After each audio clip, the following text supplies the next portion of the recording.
मेरे सभी मदरसा आधुनिकरण शिक्षक साथियों को मेरा नमस्कार। मैं पंकज मिश्रा, मदरसा आधुनिक शिक्षक। दोस्तों, जैसा कि आप जानते हैं कि मदरसा आधुनिकरण शिक्षकों की समस्या कोई नई समस्या नहीं है, ना कोई हल्का विषय है, ये गंभीर विषय है। दोस्तों, परसों मदरसा बोर्ड को लेकर के माननीय सुप्रीम कोर्ट में सुनवाई थी, लेकिन उस सुनवाई को टाल दिया गया, ये कहते हुए कि जो मामला पहले आया है उसको पहले देखा जाए, उसके बाद वाले मामले को देखा जाएगा। दोस्तों, उसको होल्ड ऑन कर दिया गया है। 18 तारीख को बताया गया है, लेकिन अभी इसका डेट सूत्रों के हवाले से जानकारी मिल रही है कि इसकी डेट अभी घट बढ़ सकती है। कुछ शिक्षक साथियों ने मुझसे प्रश्न किया था और उन्होंने अपना सुझाव दिया था। मुझे बहुत अच्छा लगा कि लोग मेरे इस वीडियो को देखते हैं और इस पर गौर करते हैं कि हमारी गलती कहाँ पर है। अगर वो गलती रहती है तो उसका सुझाव मुझे ज़रूर देते हैं। ऐसे शिक्षकों को मेरा बहुत बहुत नमस्कार, मैं उनका आभार व्यक्त करना चाहता हूँ। बहुत से शिक्षक साथी हमारे पास फ़ोन किए, किसी ने कहा कि 24 तारीख को है डेट लगी है, लेकिन दोस्तों जो मेरे पास प्रेस नोट आया था उसमें 18 तारीख है। लेकिन आज मैंने जब पता किया, जब कुछ शिक्षक साथियों ने मुझे बताया कि सर डेट 24 को लगी है, तो मैंने कहा हो सकता है मुझे देखने में दिक्कत हो गई हो या मेरे जानकारी में ना आया हो। अगर ऐसा होता तो मैं उसका खंडन करता, लेकिन 24 का मुझे कोई प्रमाण नहीं मिला दोस्तों, इसलिए मैं 24 का खंडन कर रहा हूं। और 18 को मैं मान के चल रहा हूं कि 18 को डेट लगी है, लेकिन विशेष सूत्रों के हवाले से जानकारी मिली है कि सप्लीमेंट्री में अभी इसको रखा गया है और ये हो सकता है कि इसका डेट कुछ घट बढ़ जाए, क्योंकि नेट पे तो यही दिखा रहा है।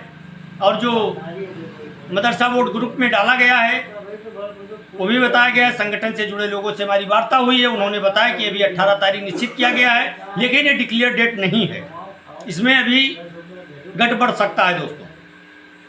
अब आपको मैं 2-3 चीज़ें बताना चाहता हूं जो अभी नई सूचना है और बहुत बेसब्री से हमारे शिक्षक साथी इंतज़ार कर रहे होंगे कि अभी वीडियो संदेश नहीं आया है। दोस्तों, थोड़ा लेट हो रहा है क्योंकि हमारे यहाँ थोड़ा लाइट प्रॉब्लम आ गया था और 2-3 दिन से मौसम ख़राब होने के कारण, इसलिए वीडियो संदेश थोड़ा लेट में पहुँच रहा है। उसके लिए मैं आप लोगों से क्षमा प्रार्थी हूँ। दोस्तों,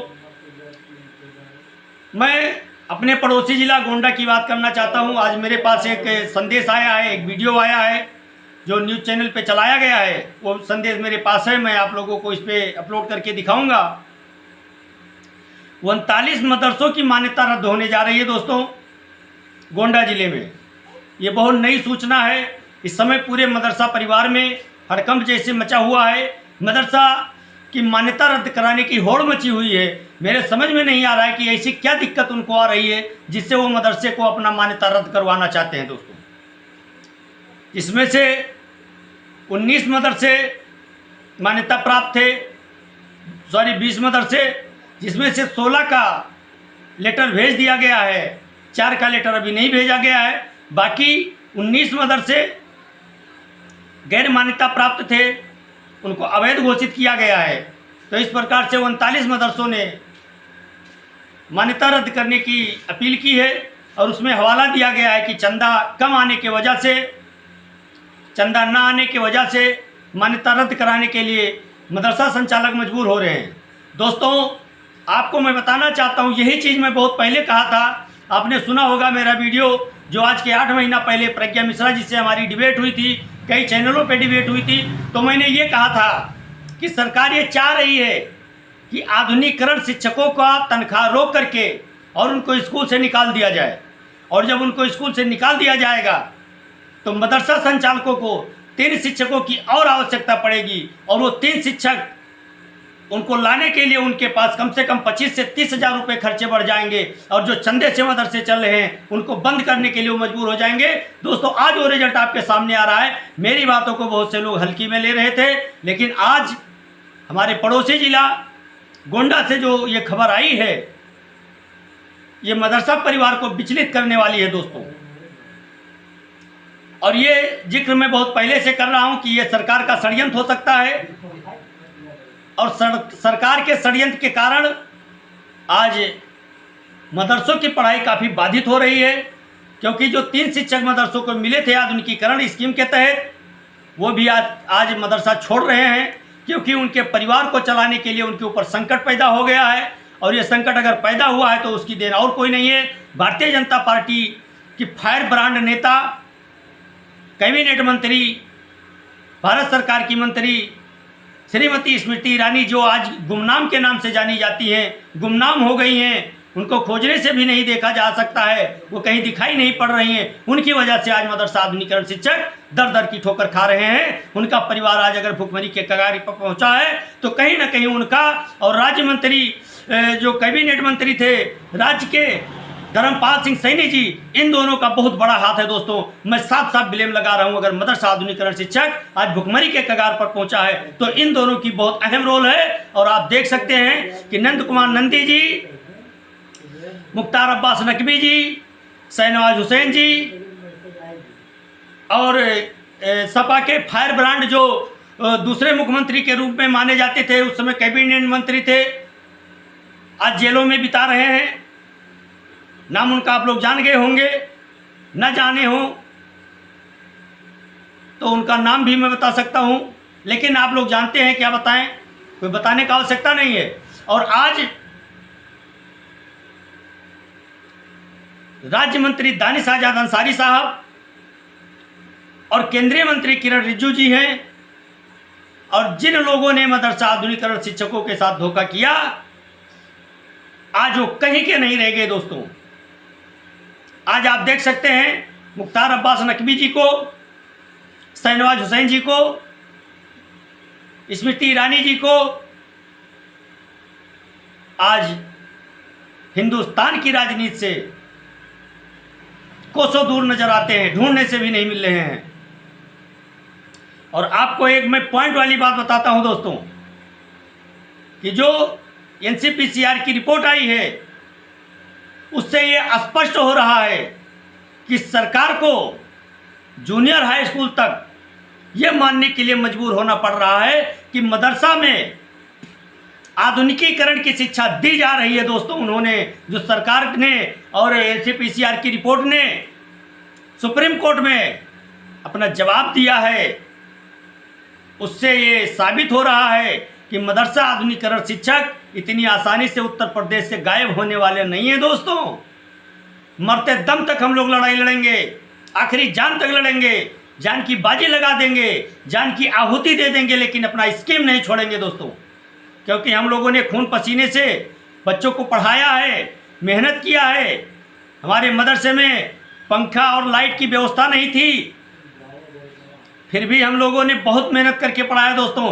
ऐसे बहुत सारे मदरसे थे जिनकी आर्थिक स्थिति ठीक न होने के कारण वो पूरी फैसिलिटी नहीं दे पा रहे थे, फिर भी वो मदरसा आधुनिकीकरण शिक्षक बराबर ड्यूटी दे करके और बच्चों को शिक्षित कर रहा था, समाज की मुख्य धारा से जोड़ने का कार्य कर रहा था। उस शिक्षा पर सरकार ने प्रहार किया है और आज उसका नतीजा ये देखने को मिल रहा है कि हर मदरसे से 3 शिक्षक गायब हो रहे हैं। और उन मदरसे वालों को 3 शिक्षक लाने के लिए 30 से 35 हज़ार रुपये उनको महीने खर्च करना पड़ रहा है, वो उनके लिए टेढ़ी खीर हो गई है दोस्तों।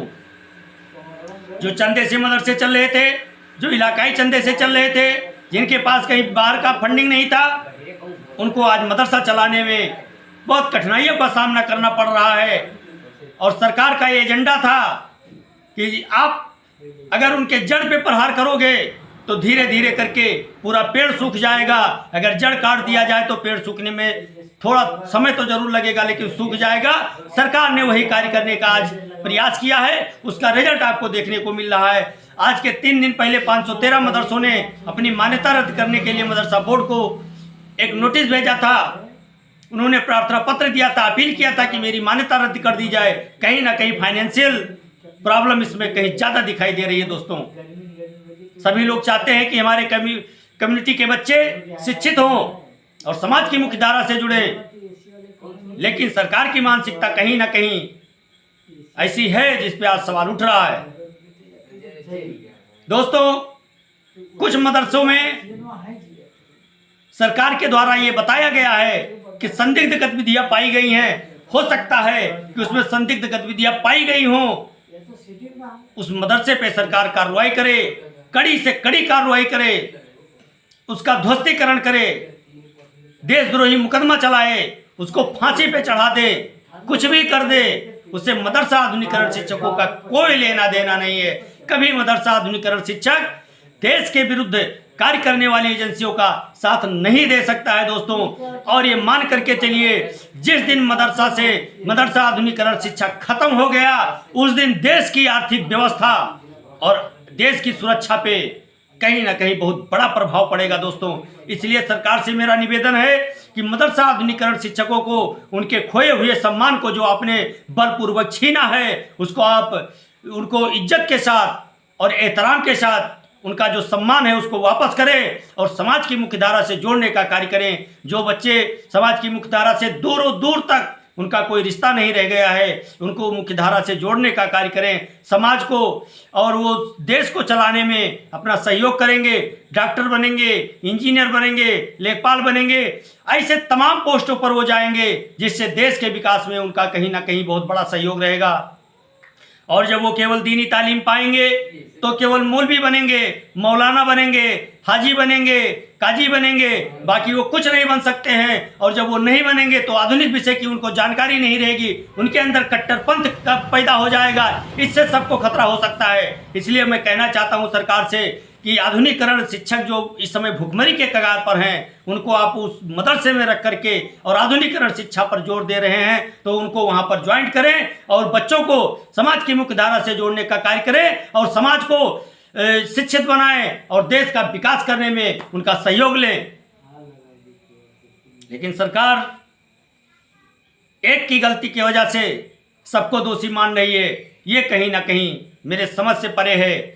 मदरसा आधुनिकीकरण शिक्षक अपनी जान दे देगा, अपना सर कलम करवा लेगा, भूखों मर जाएगा, परिवार को भूखों सुला देगा, लेकिन वो आतंकवाद का और देश के खिलाफ होने वाली गतिविधि का कभी साथ नहीं दे सकता है। ये मैं दावा के साथ कह सकता हूँ, क्योंकि आज तक जितने भी संदिग्ध मदरसे पाए गए हैं उसमें एक भी मुकदमा मदरसा आधुनिकीकरण शिक्षकों के ऊपर नहीं लगा है और न मदरसा आधुनिकीकरण शिक्षक ऐसी गतिविधि में कभी लिप्त हुए हैं। और दोस्तों, आप इस समय बहुत मजबूत स्थिति में आ गए हैं धीरे धीरे करके, और आप सब्र रखें, सब्र का फल मीठा होता है। और ये आप मान करके चले, कहीं ना कहीं हमारी विजय जरूर होगी, क्योंकि हमारा जो संघर्ष है वो किसी गलत चीजों पे नहीं है। क्योंकि हम लोग जब बच्चों को पढ़ाते हैं तो उनके हाथों में कलम देते हैं, कॉपी देते हैं और देश का तिरंगा देते हैं दोस्तों, और देश प्रेमी बनने की प्रेरणा देते हैं। वो देश प्रेमी बन रहे हैं, और जो देश प्रेमी होगा वो कभी गलत गतिविधियों में शामिल नहीं हो सकता है, उसका सर कलम हो जाएगा, लेकिन देश के खिलाफ होने वाली गतिविधि में वो कभी सहयोग नहीं कर सकता है। इसलिए सरकार से मेरी मांग है, उत्तर प्रदेश के यशस्वी मुख्यमंत्री श्री योगी आदित्यनाथ जी से मैं वीडियो संदेश के माध्यम से ये कहना चाहता हूं कि आप एक योगी हैं, आपके विचारों की वजह से, आपकी दूरदृष्टि की वजह से आज उत्तर प्रदेश उत्तम प्रदेश बन गया है।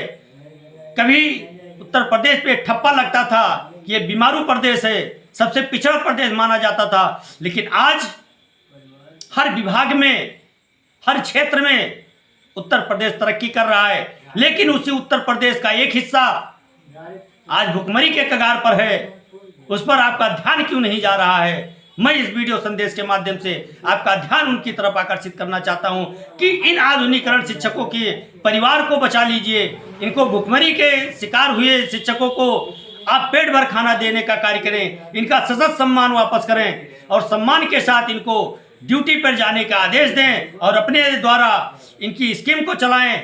और हम लोग ये आशा लगा करके आपकी तरफ 24,000 शिक्षकों का परिवार आशा भरी निगाहों से आपकी तरफ देख रहा है। अगर आज, और इसलिए देख रहा है क्योंकि आपने भी वादा किया था, हमारे शिक्षक साथी, कई शिक्षक साथी आपसे मिले, गोरखपुर के मठ में मिले, कृष्ण कुमार कनौजिया जी मिले, और बारिश में, ठंडी में, गर्मी में आपसे कई बार मुलाकात हुई और आपने उनको आश्वासन दिया कि बेटा आप जाओ, परेशान ना हो, हम आपकी समस्या का समाधान करेंगे और ऐसा समाधान करेंगे कि कभी आपको परेशानी नहीं आएगी और आप लोग हमेशा हमेशा के लिए उत्तर प्रदेश सरकार का राज्य कर्मचारी का दर्जा पा करके और सम्मान के साथ समाज में जो पिछड़े हुए बच्चे हैं उनको मुख्य धारा से जोड़ने का कार्य करेंगे। इसलिए मैं आपसे कहना चाहता हूँ मुख्यमंत्री जी, अगर आप इस प्रकार से बोल करके और बच्चों शिक्षकों के साथ धोखा कर रहे हैं तो कहीं ना कहीं उनके साथ अन्याय कर रहे हैं। हम लोग स्वर्ग में भी जाएंगे तो भी वहां आपसे सवाल करेंगे कि आपने ये कहा था और आप कर क्या रहे हैं। इसलिए अगर हम लोगों के सवालों की बौछार से आप बचना चाहते हैं, इन परिवारों का अगर आह नहीं लेना चाहते हैं, इनका आशीर्वाद लेना चाहते हैं, तो इन परिवार के खोए हुए सम्मान को वापस कर दें, इन परिवार को भुखमरी से बचा लें, इनके बच्चों को अशिक्षित होने से बचा लें। यही आपसे मैं निवेदन कर रहा हूँ इस वीडियो संदेश के माध्यम से। और अपने सभी उन मदरसा आधुनिकरण शिक्षक साथियों से मैं हाथ जोड़कर निवेदन करूंगा कि आप देश के विरुद्ध होने वाली गतिविधियों में कभी अपना सहयोग नहीं देंगे।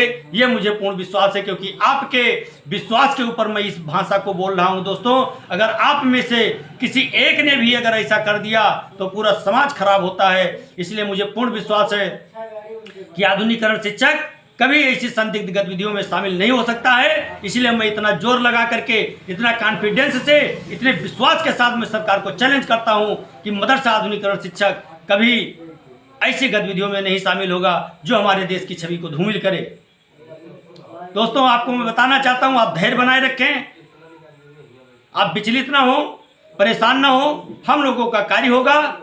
और मुझे विश्वास है सरकार के ऊपर, आपके संघर्षों पर, और हमारे जो शिक्षक नेता हैं, जो हम लोगों के अगुआ हैं, उनके परिश्रम से हम लोगों को पूर्ण विश्वास है कि हम लोगों को न्याय मिलेगा और हम लोग फिर अपनी ज़िंदगी दोबारा नए सिरे से अच्छे तरीके से शुरू कर पाएंगे। इसलिए आप लोग विचलित ना हो, परेशान ना हो। आज के लिए बस इतना ही। नमस्कार, जय हिंद, जय भारत। फिर मिलेंगे नए अपडेट के साथ। तब तक के लिए अपने छोटे भाई को नमस्ते।